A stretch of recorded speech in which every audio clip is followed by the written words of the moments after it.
नमस्कार। इस वक्त हम देहरादून का एकता विहार जो क्षेत्र निर्धारित किया गया है धरना प्रदर्शन करने के लिए वहाँ है। हालांकि कुछ प्रिविलेज प्रोटेस्ट होते हैं, वो विधानसभा के बाहर भी हो सकते हैं, वो गांधी पार्क के बाहर भी हो सकते हैं, लेकिन कुल मिलाकर के जो बच्चे सीबीआई जांच की मांग कर रहे हैं, बेरोज़गार जो संघर्ष कर रहे हैं, उनके लिए ये स्थान निर्धारित है। आप देख सकते हैं मेरे साथ स्क्रीन में बॉबी पवार नज़र आ रहे हैं, उत्तराखंड बेरोजगार संघ के अध्यक्ष हैं। बॉबी पवार वो आवाज़ हैं जो कोशिश कर रहे हैं कि सिस्टम के कान खुलें और वो सुने उनकी बातों को। बॉबी पवार जी, क्या इस वक्त एकता विहार में हम लोग देख रहे हैं इस तरह की यहाँ एक गदेरे के पास, नाले के आसपास की ये जगह है जो धरना प्रदर्शन के लिए निर्धारित की गई है।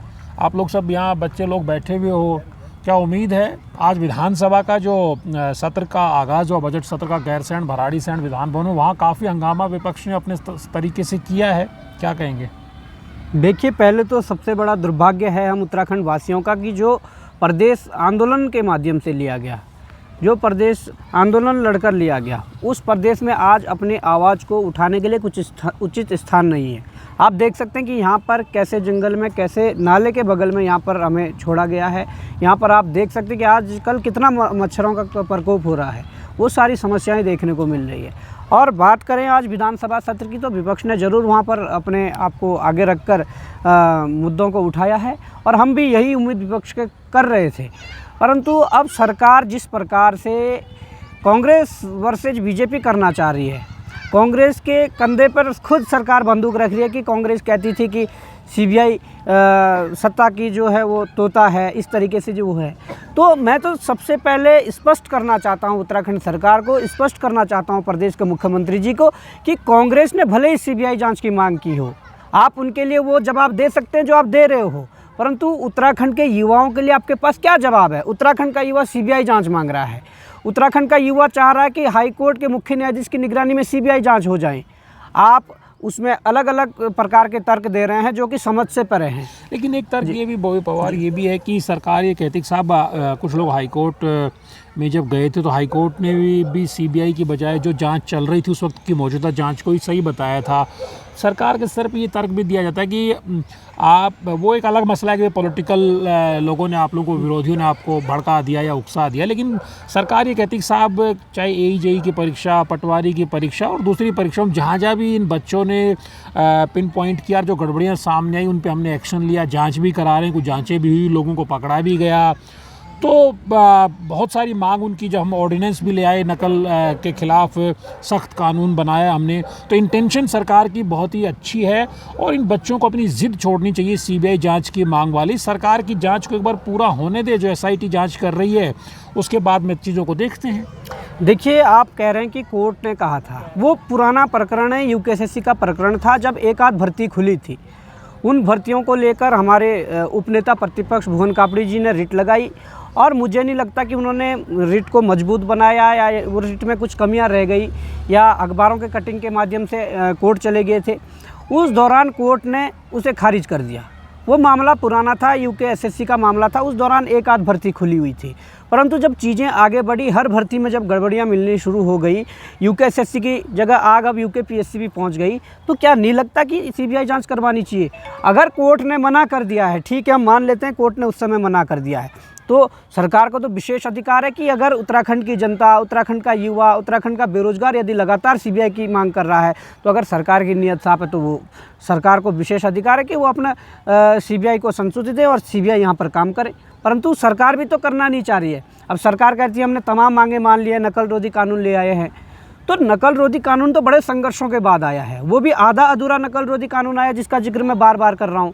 जो नकल रोधी कानून, क्या कमी है उसमें? क्या कमी ये है कि जो नकल रोधी कानून माफियाओं को कंट्रोल में करने के लिए था, माफियाओं पर कार्रवाई करने के लिए था, उसके तहत आपने उस बच्चे के खिलाफ मुकदमा दर्ज किया और जो वो प्रकरण था, जो बच्चे वाला प्रकरण था, उसमें जो सील टूटी हुई थी और पेपर बंद करने के लिए अलग से तीसरी सील एक्स्ट्रा लगाई गई थी, उसकी तो जाँच का पता नहीं है, उसकी जाँच का क्या हुआ।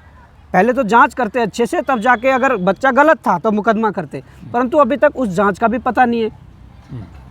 तो क्या आपको लगता है कि डराने की कोशिश की, जो विसल ब्लोअर बनेगा, जो आवाज़ उठाएगा, जो खामियां उजागर करेगा, उसी को हम थोड़ा डराएंगे, उसी पे हम लोग जो है पुलिस या डंडा चलाएंगे? लगातार ये कोशिशें जारी है। वो आप देख सकते हैं कि गांधी पार्क, जहाँ पर धरना चलते 22 वर्षों से चलते आ रहे थे, बेरोजगार संघ वहाँ गया, शांति प्रिय तरीके से, गांधीवादी तरीके से आंदोलन करना चाह रहा था, उनको वहाँ से खदेड़ा गया। पुलिस ने वहाँ कहा पर कि आप लोगों ने पत्थर चला दिए, पत्थर चलाए तो जांच रिपोर्ट जांच उसमें करी है। उन्होंने, आपने देखा कि जो गढ़वाल कमिश्नर की जो रिपोर्ट आई उसके बाद में उन्होंने कुछ पुलिस अधिकारियों कर्मचारियों पर कुछ एक्शन की बात भी कही और कहा कि हल्का बल प्रयोग किया गया था। नहीं, अगर हल्का बल प्रयोग किया गया था तो पुलिस अधिकारियों पर कार्रवाई क्यों हुई, सबसे बड़ा सवाल ये है।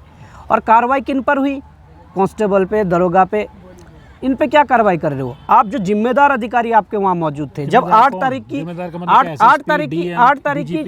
की जो रात को घटना हुई, खुद एसपी सिटी वहाँ पर मौजूद थी।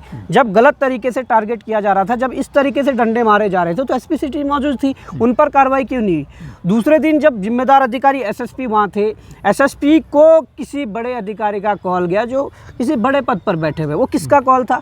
12 फरवरी को एक पोर्टल में छपा हुआ है कि किसी बड़े पद पर बैठे हुए व्यक्ति ने देहरादून एसएसपी को कॉल किया कि बेरोजगारों को वहाँ से हटाया जाए, उन्हें उठाया जाए या उनको टारगेट किया जाए। तो ये कौन थे, इसकी जांच नहीं हुई। बड़े जो जिम्मेदार अधिकारी है, डीएम से लेकर सबकी जिम्मेदारी थी, परंतु उन्हें अभी तक उन पर कोई आंच नहीं आई। और जहाँ तक हल्के बल प्रयोग की बात है या कह रहे हैं कि शांति व्यवस्था बनाने के लिए वो किया गया, तो उसमें साफ साफ दिख रहा, पूरा उत्तराखंड देख रहा कि हुआ क्या था। अब आप लोग बुद्धि शुद्धि के लिए यज्ञ करने के लिए विधानसभा के बाहर जा रहे थे, उसका क्या हुआ? देखिए, बुद्धि शुद्धि के लिए जो धरना प्रदर्शन हमारा चल रहा है, उसी के तहत ये लगातार कार्यक्रम किए जा रहे हैं। अभी पुतला दहन का किया था, अभी बुद्धि शुद्धि यज्ञ करने वाले हैं। परंतु वहाँ से जो रिस्पांस आया, वहाँ जिलाधिकारी महोदय के यहाँ से जो अभी हमें एक पत्र आया है हमारे साथियों को, तो उसमें लिखा हुआ कि बुद्धि शुद्धि यज्ञ करने के लिए वहाँ पर अनुमति प्रदान नहीं की जाती है। अब मैं ये कहता हूँ कि ये दोहरा मापदंड क्यों? वहाँ पर विधानसभा के बाहर आपके विधानसभा से हटाए गए कर्मचारी बैठे हुए हैं और बेरोजगार संघ को आप वहाँ पर कार्यक्रम नहीं करने दे रहे हैं। तो यही बात पे मैं आना चाह रहा था। गांधी पार्क में हमें हटाया गया, उसके बाद वहाँ आंदोलनकारी मंच ने कार्यक्रम किया, आज यूकेडी ने वहाँ पर कार्यक्रम किया, उसी के दूसरे दिन कांग्रेस ने वहाँ पर कार्यक्रम किया। अगर आप ऐसे होल्डिंग बैनर लगा रहे हो तो उसमें स्पष्ट लिख दें कि केवल बेरोजगार संघ प्रतिबंधित क्षेत्र, केवल बेरोजगार संघ प्रतिबंधित क्षेत्र, हम अपने आप ही पीछे हट जाएंगे। ये दोहरा मापदंड क्यों हो रहा है कि हमारे लिए तो सब जगह बंद है और दल करें और संगठन करें उनके लिए खुला है। या तो सरकार डरी हुई है या बौखलाई हुई है। तो सीधा सा आंकलन यही लगा सकते हैं। क्या आप लोगों को नहीं लगता जैसे जब राजस्थान में बीजेपी विपक्ष में होती है, कोई भर्ती भ्रष्टाचार वहाँ सामने आता है, पेपर लीक सामने आता है, तो अब बीजेपी वहाँ सीबीआई की मांग करती है। मध्य प्रदेश में व्यापम होता है तो कांग्रेस विपक्ष में होती है, वो उसकी सीबीआई और तमाम तरह की केंद्रीय एजेंसियों से जांच की मांग करती है। किसी दूसरे राज्य में भी ऐसा ही होता है। तो क्या आपको लगता है कि कांग्रेस और बीजेपी के बीच में सीबीआई की मांगें फुटबॉल बनी रहती है और आप बच्चों को ना कांग्रेस से मतलब था ना बीजेपी से मतलब है? आप लोगों को तो अपनी करियर से, अपनी नौकरी की एक उम्मीद थी कि भाई हम कोशिश करेंगे, क्योंकि मैंने देखा बच्चे 3-3, 4-4, 5-5 साल एक भर्ती का इंतजार करते, फिर पेपर लीक हो जाए तो उनका सब्र तो टूटेगा ना। क्या आपको लगता है ये एक तरह सीबीआई को उन्होंने फुटबॉल बना कर रखा हुआ है? बिल्कुल निश्चित रूप से अगर देखा जाए तो ऐसा ही है, क्योंकि यहाँ बच्चों को तो केवल एक पारदर्शी सिस्टम चाहिए। उस पारदर्शी सिस्टम के लिए क्या क्या कोशिशें हो सकती है वो होनी चाहिए थी। कोशिश ये हो सकती है कि भाई जो हम कह रहे हैं कि माननीय उच्च न्यायालय के मुख्य न्यायाधीश की निगरानी में आप सीबीआई जांच करवा दीजिए। और हमें उम्मीद है कि वास्तव में अगर सीबीआई जांच होती है तो कहीं ना कहीं जो बड़े सफ़ेद पोश और बड़े अधिकारियों को बचाने की जो कोशिश हो रही है उनको भी वो भी घेरे में आ जाएंगे। परंतु यहाँ पर मुझे नहीं लगता कि अब सरकार जिस प्रकार से हमारे मुख्यमंत्री जगह जगह जाकर जो चीज़ें गिना रहे हैं, कह रहे हैं कि बहुत लेट हो जाएंगी चीज़ें और जो लोग परीक्षा नहीं चाहते हैं वो लोग इस प्रकार की मांगें कर रहे हैं। देखिए, ये शुद्ध छात्र हैं जो आंदोलन पर बैठे हुए हैं और ये कह रहे हैं, और हम साथ में आपके जो सलाहकार हैं उन्हें भी और आपको भी एक सलाह और दे रहे हैं कि आप हिमाचल में जाइए। हिमाचल के जो सीबीआई अभी आई है उस प्रकरण को लेकर पूरे देश में कई जगह उन्होंने छापेमारी की, उत्तराखंड के भी देहरादून हरिद्वार में छापेमारी की।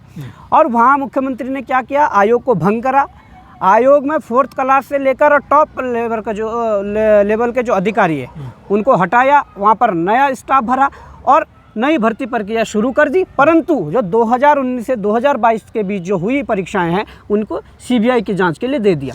तो यही होना चाहिए था। लेकिन क्या, जैसे कई बार ये कहा जाता है कि साहब ये विपक्ष है वो जब देश के दूसरे राज्यों में सीबीआई कार्रवाई करती है तो कहते हैं सीबीआई तो केंद्र का एक तरह से एक हथियार है जिन पे वो विपक्षियों पे चलाना चाहें। एक ज़माने में सुप्रीम कोर्ट ने सीबीआई को के सरकार का तोता भी कहा था। तो क्या आपको लगता है कि अब तो भाजपा की सरकार केंद्र में भी है, राज्य में भी है, क्या आपको उम्मीद है सीबीआई से ही न्याय हो पाएगा, एसआईटी या एसटीएफ से नहीं हो पाएगा? क्योंकि वो लोग कहते हैं साहब हमारी जाँच ये भी अच्छी कर सकती हैं। देखिए, जांच तो कर सकती थी, परंतु जो वर्तमान प्रकरण है उसमें कई जगह जब खामियां दिखी है तो सीबीआई की मांग हुई है। आप कह रहे हैं कि सीबीआई को केंद्र सरकार का तोता कहा जा रहा है। वास्तव में जब सीबीआई का जब गलत दुरुपयोग हुआ है, आप देख रहे हैं कि कई जगह हुआ है। अगर कोई अन्य राजनीतिक दलों का, मैं ये नहीं कह रहा कि मैं किसी राजनीतिक दल का समर्थन ले रहा हूँ या किसी का विरोध कर रहा हूँ, परंतु मैं ज़रूर ये कहना चाहूँगा एक भारतीय नागरिक होने के नाते कि आपके पास जब ये जो संस्थाएँ हैं ये किसी विपक्ष के नेता पर जो आपने धड़ाधड़ लगा दी, और आपके ही नेता अभी जो 6 करोड़ रुपए 40 लाख रुपए जो रिश्वत लेते पकड़ा गया, एक नेता का बेटा, उसके पीछे आपने लगा ही नहीं कर्नाटक में।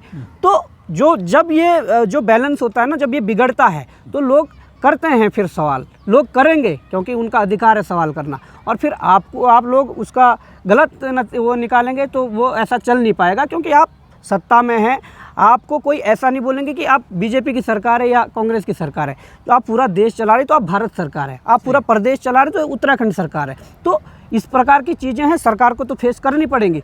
परंतु मैं वही कहना चाहूँगा कि सीबीआई अगर आती है तो कम से कम वर्तमान को लेकर और साथ में जो भविष्य में कई दशकों तक इसमें जो सुधार आएगा, जो करप्शन हो रहा है इसमें जो करप्शन में जो रोक लगेगी, वो काफ़ी हद तक मुझे लगता है कि सही मायने में सही रहेगा। बजट सत्र में विपक्ष ने इस मुद्दे को उठाया है ज़ोर शोर से, तख्तियाँ वगैरह भी दिखाई गई हैं, वहाँ नारेबाजी भी होती रही कि सीएम पुष्कर धामी वीक हैं इसीलिए पेपर लीक है, इस तरह की नारेबाजी भी वहाँ राज्यपाल के अभिभाषण के दौरान भी सुनाई दी। आपने तमाम विधायकों को चिट्ठी भी लिखी है, विधानसभा अध्यक्ष ऋतु खंडूड़ी से भी आप मिले हैं। क्या आपको उम्मीद है कि विधायक, एक तो विपक्ष के विधायक इसे उठाएंगे, क्या सत्ता पक्ष के विधायक भी पार्टी लाइन से ऊपर उठ करके, बेरोजगार युवाओं का मसला है, आने वाली हमारी पीढ़ियों के लिए भी एक पारदर्शी व्यवस्था का मसला है, तो आपको क्या लगता है, क्या कोई अपील आप करना चाहेंगे कि विधानसभा में, गैरसैंण में बाकी सब विधायक इसको पार्टी लाइन से ऊपर उठ के इस मुद्दे पे चर्चा करें ताकि कोई रास्ता निकले? देखिए, होना तो यही चाहिए था कि प्रदेश हित का जो मुद्दा हो या युवाओं का जो मुद्दा हो वो पार्टी लाइन से ऊपर उठकर ही देखना चाहिए। अब चाहे सत्ता पक्ष के ही विधायक हो, अगर वो अपने कार्यकर्ता से ये उम्मीद करता है कि वो उनका झंडा डंडा उठाए, कि वो उनके नारे लगाए, उस पार्टी कार्यकर्ता के जो बच्चे हैं वो जब तैयारी कर रहे हैं तो उनके लिए पार्टी दलगत राजनीति से ऊपर उठकर उनके लिए भी आवाज़ उठाने पड़ेगी, सत्ता दल के विधायकों के लिए। परंतु इनके अंदर अगर इतनी सोच है, अगर इतना वो सोच पाते हैं तभी हो पाएगा। अन्यथा अगर पार्टी की कठपुतली बन के रहना है या ये कहना है कि 3 मंत्रिमंडल बंटने हैं, उसमें अगर मैं चुप रहूं तो क्या पता मुझे फ़ायदा पहुंच जाए, अगर मैं कुछ बोल दूं तो मेरे हाथ से वो निकल जाए, तो ऐसा जब तक चलता रहेगा, जब तक आप मजबूत अपने आप को करिए, परंतु जनता के माध्यम से करिए। और जिस दिन आप जनता के माध्यम से मजबूत हो जाए, मुझे नहीं लगता कि आप अगर बिना पार्टी सिंबल के भी लड़ोगे तो आप जीतोगे। परंतु जो ये पार्टी तंत्र है तो वो मुझे लगता है कि कहीं ना कहीं पार्टी तंत्र जो है वो तब तक आप मजबूत है जब तक पार्टी सत्ता में है या जब तक उसका प्रभाव है, अन्यथा उसके बाद वो जीरो हो जाता है। इसलिए मैं कहता हूँ कि दलगत राजनीति से ऊपर उठकर उनके बच्चों के लिए, जिनसे आप अपेक्षा करते हैं कि जो उनका झंडा उठाए, जो उनके नारे लगाएं, जो उनकी व्यवस्था करें, तो उनके बच्चों के लिए कम से कम आप दलगत राजनीति से ऊपर उठकर ये आवाज़ उठाएं। क्या विधायक बेरोजगार युवाओं की इस आवाज़ को गैरसैंण में सुन पाएंगे या आने वाले जो बजट सत्र के जो बाकी दिन हैं उनमें देखने को मिलेगा कि इस मसले को, क्योंकि ये सत्ता पक्ष और विपक्ष के सबके लिए महत्वपूर्ण मसला है। अगर पारदर्शी परीक्षा तंत्र डेवलप होता है तो इसमें फ़ायदा सबका है। नमस्कार।